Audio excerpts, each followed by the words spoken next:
Hey everyone, it's Andrew. Welcome back to my channel. Today we're going to be doing a video doing an unboxing and review of the Jonathan Y SCN100B-5 Skagen high-low minimalist curve geometric rug. This is going to be the ivory cream color in the 5 by 8 foot dimension.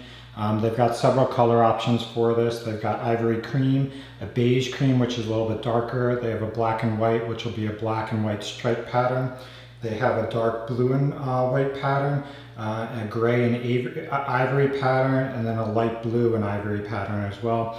And they've got several different sizes, a wide variety of size options. I purchased this one because of the dimensions of the room.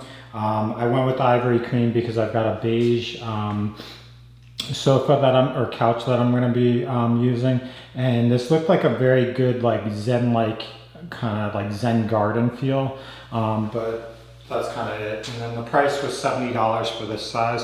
What we'll do is we'll just open this up. As far as shipping, no issues. Okay, so the packaging is now out. There's still some paper, but it just keeps it, or plastic, it just keeps it contained in there. And this is kind of what it looks like as far as the size and the dimensions, as far as the pattern as well. Obviously with it rolled up for a period of time, it's going to have to kind of flatten out. But overall, it's exactly what I envisioned. It's basically, I'll take this off the camera so you can see, or the tripod so you can see. So it's got this wavy textured pattern throughout.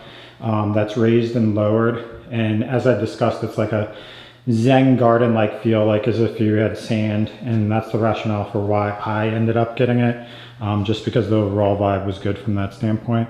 At $70 in this size, I think it's definitely reasonable. What I'll do is I'll try to allow this to flatten out and circle back once it's fully flattened and I furnish the room so you can see what it looks like. And so I'll do that later on once the room's more settled, and also when we have daylight, because it's a little bit dark in here. But overall, I'm very happy with the pattern, the design, and this overall size.